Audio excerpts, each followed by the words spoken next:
الحمد لله رب العالمين وأشهد أن لا إله إلا الله وحده لا شريك له وأشهد أن نبينا محمدا عبده ورسوله صلى الله عليه وعلى آله وصحبه وسلم تسليما كثيرا أما بعد ورحب بكم جميعا أيها الأحبة. It's always a pleasure to welcome all of you in this 26th night of this blessed month of Ramadan of the year 1445 of the Hijrah. Inshallah, as we mentioned yesterday, we're going to bring some information briefly without getting into the details and the adillah and the proofs about zakat. Okay? Few people ask about this. ينبغي أن نعلم وفقنا الله وإياكم أنه لا بد من معرفة تفاصيل أحكام الزكاة وشروطها وبيان من تجب عليه ومن تجب له وما تجب فيه من الأموال. Sheikh Salih al-Fawzan حفظه تعالى said in his book الملخص الفقهي in the introduction, in the section of zakat, he says you should know. But how are you going to know? By learning. Meaning you have to learn.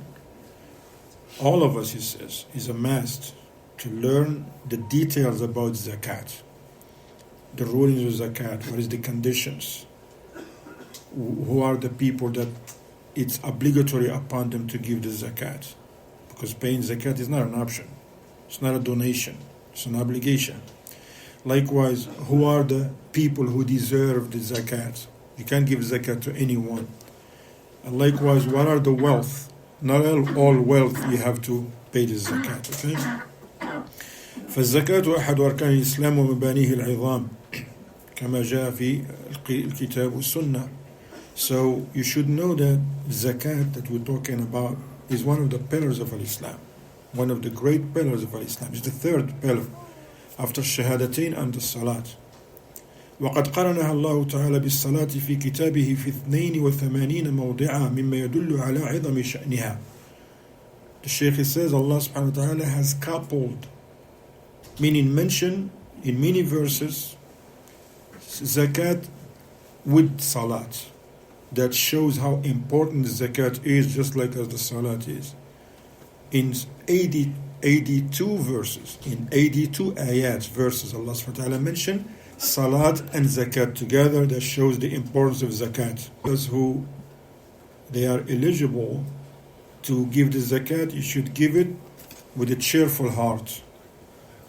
You have to be happy when you give the zakat because you're fulfilling one of the commands of Allah and adhering to His commands, which is good for you, and following the guidance and the sunnah of our noble Prophet Muhammad sallallahu alayhi wasallam.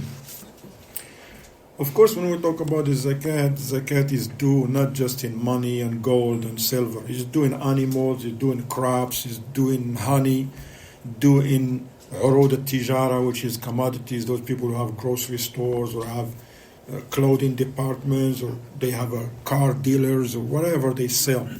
Zakat is due in so many other things. In camels, in sheep, in goats, in cows. Okay? So, but what we're going to do here, because we don't have much time, we're restricted, we're going to just talk about money. Because some people, they say how much money I should have to give and how much to give, who to give it to and when and all of these questions. You have to have nisab, number one. Nisab. What is nisab? We're just talking about, we're not even going to talk about gold and silver. We're going to talk about the money. You should know the nisab is the minimum amount of money you will have that make you from the people that is obligatory upon them to give zakat. How you find out how much money you have? Then you should look at the value of 85 grams of gold or the value of 595 grams of silver. Okay? Because the nisab of gold, for those who may have gold, if you have 85 grams or more, you give zakat on the value of that gold. You have less than 85 grams, no zakat. Likewise, anybody who they invest in silver, if you have 595 grams of silver or more, you give zakat on the value of what you have. If you have less than 595 grams of silver, no zakat. The second one is al-hawl, that he has to, that money you have, he has to 1 year pass by. Let's say somebody inherited $100,000. 1 year, he hold on to it for 1 year. As soon, and when we're talking about 1 year, we're talking about the Hijri year, the lunar year, not the Gregorian one, the lunar and the Hijri year. Then that person will pay the zakat. But if he spent it before the year come to an end, then there is no zakat, because he spent it and he doesn't have it. Al-miqdar, how much you give? 2.5%, or 1 out of every 40. That's what comes to 2.5%, because 140, 82, and then 20, that's a half. 2.5%. Who are the people that give the zakat? Who actually receive the zakat? Allah tells us those people. They are the people mentioned in the ayah 60 of Surah At-Tawbah. We'll read it. إنما الصدقات للفقراء والمساكين والعاملين عليها والمؤلفة قلوبهم وفي الرقاب والغارمين وفي سبيل الله وابن السبيل فريضة من الله والله عليم حكيم. الصدقات here means the zakat. There is a pillar from the pillars of Islam. Zakat are only for the who. You don't give the zakat to anybody. You don't put your zakat in a masjid. La. Now it's good to maintain the masjid and help, but not your zakat. Zakat is for the fuqara, the poor. And they say those who don't have much, they don't have nothing. Or the masakin, those who they have some, but they don't have enough for the entire year to cover their expenses. Likewise, for those employed to collect the funds, if there is a Muslim country, when the government, they have people to collect the zakat, those people who are collecting the funds, they get paid from that. And to attract also hearts of those who have been inclined towards Islam. You know, somebody they're not fighting the Muslims, they're not hostile to the Muslims, but they are nice and inclined towards Islam. They've been asking you questions, and if they are poor and they need, you can give them. Actually, you can give those people from the zakat. Likewise, to free a slave, or to free a captive, and for those in debt. You know, somebody has debts, yes, you can give them the zakat to settle their debt. Likewise, if for the sake of Allah, jihad, the true jihad, not those who criminals, they kill people, innocent people in the name of jihad. No, the true jihad that Allah legislated. And also for the wayfarer. Who's the wayfarer? Someone who cut off, traveling, even if they have money back home in their country, but they don't have nothing at that moment, you'll give them from the zakat to go home now. And Shaykh ibn Uthaymeen says, yes, so now you know these 8 categories of people that are mentioned in Ayah 60, chapter number 9. You go back to it, inshallah, and review it. It's better if you have family members, not your parents, not somebody that is obligatory upon you to spend on, such as your brothers, your sisters, your cousins, your aunties, your uncles, your nephews, your nieces. If they fit one of these categories, it's better for you to give them the zakat than to give it to somebody else. لأنها صلة صدقة وصلة, because now you'll be rewarded for giving the zakat and for keeping the ties of kinship with your family members. So if you have to give the zakat, check on your aunties, your cousins, your uncles, your brothers, your sisters. If they're in need, you start with them first. Now,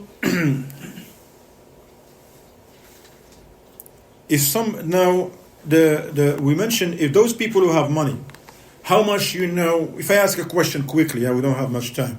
How much you should have to give the zakat? 100,000? 1,000. He says 1,000. 6,000? 6,000? Equivalent to the 85. Exactly. You're close. How do you know? Let's say I'm supposed to give the zakat today. this is my day. Today, tonight, I'm supposed to give the zakat. What I do, I look at how much 85 grams of gold. I already did the math. I did the math. You did the math? Yeah, it's okay, so you don't have to. We did it, alhamdulillah. So how much? Now, if you look at the value of 1 gram of gold today, because it changes, it was $72.59. 1 gram. Now you have to multiply it by 85, it'll give you 6,200.75. So that person who has the 1,000, according to the gold, they don't have to give the zakat. So now, if we use the gold as a nisab, anyone who has the savings equal to 6,200.75 and more, they give the zakat. How much they give? 2.5. Multiply that by 2.5 and you give that. Subtract it and you give it in zakat.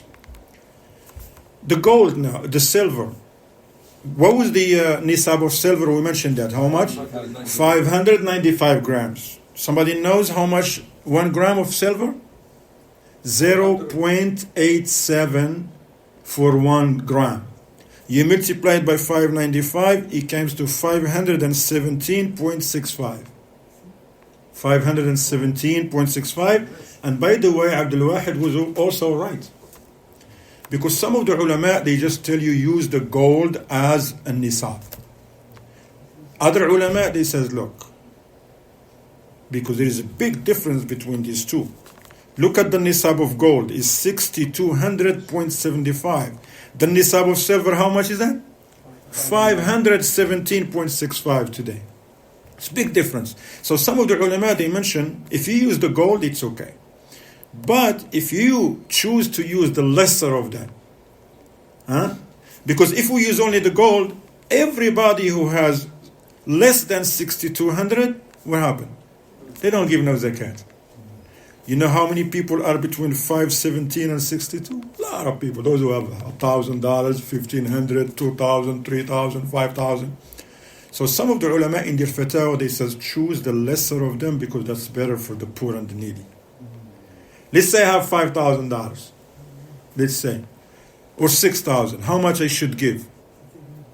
125. 125. If I use the gold, should I give the zakat or not? No.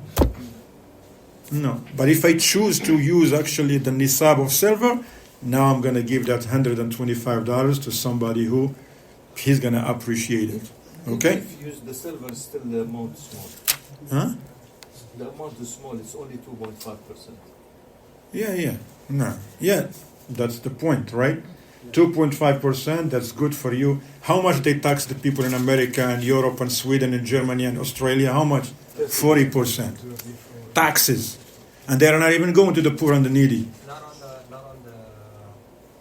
on the wealth, but on the income, which is worse. Yes, those worse. Not even on what you're saving. Good point. Yeah. Look how terrible it is.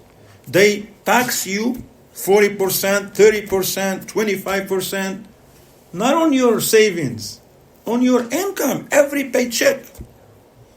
And that money doesn't go to your cousins or your aunties, they go to Uncle Sam.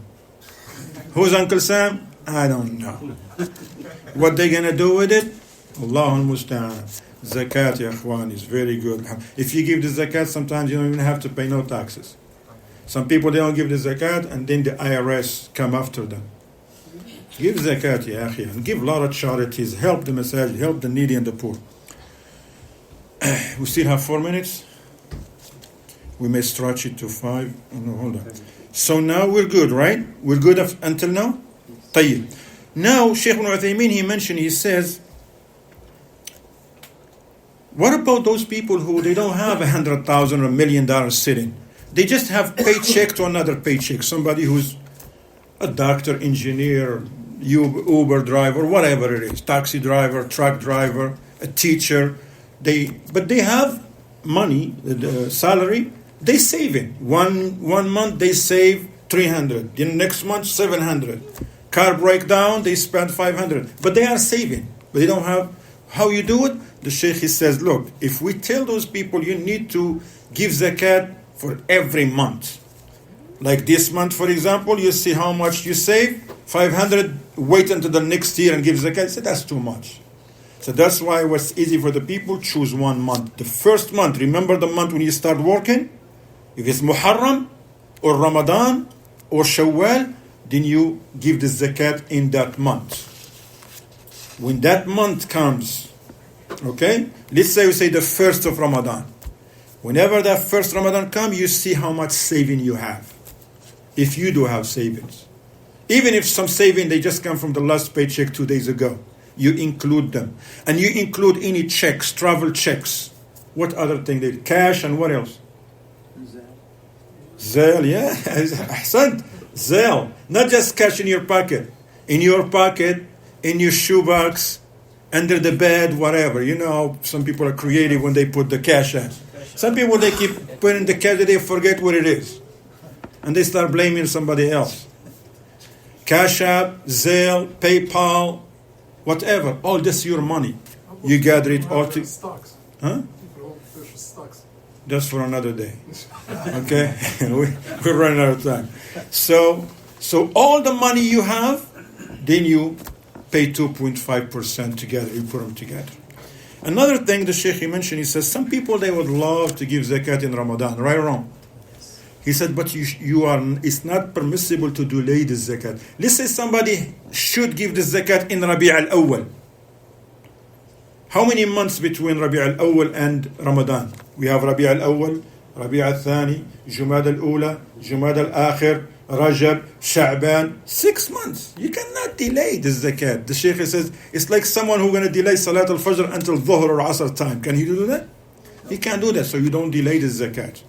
If you're supposed to give the zakat in Rabi' al-Awwal, give the zakat in Rabi' al-Awwal. But if you really want to give the zakat in Ramadan, when Ramadan comes after 6 months, give the zakat again. And start at that moment from every Ramadan bi'idnillahi ta'ala. Na'am. So this is what we want to provide you, inshallah ta'ala, and share with you from the benefits of the zakat, inshallah ta'ala. Likewise, the zakat is due on the young ones too. People, let's say you have orphans, but they have money. Their father died and they left a lot of money, but they are underage. Yani, anyone who's in charge of them, they give the zakat on their behalf, okay? Inshallah. And when you give the zakat, ya akhi, you give it with a cheerful face. نعم, because Ibn al-Qayyim رحمه الله he said الصدقة لا تنفع صاحبها حتى تغادر قلبه قبل أن تغادر يده. Ibn al-Qayyim رحمه الله he says any charity, especially zakat, does not benefit a person until he leaves his heart before he leaves his hand. You're not going to give the zakat and say, oh, what a waste of money. That's not a waste. That's what's your money. What you give to other people and they make dua for you and they happy with you. MashaAllah, that's what you're doing. You're doing it because you're trying to obey Allah and follow the example of the Prophet ﷺ. Barakallahu feekum wa jazakumullahu khairan wa sallallahu wa sallam ala nabina Muhammad wa alihi wa sahbihi wa sallama tasliman kathira. Just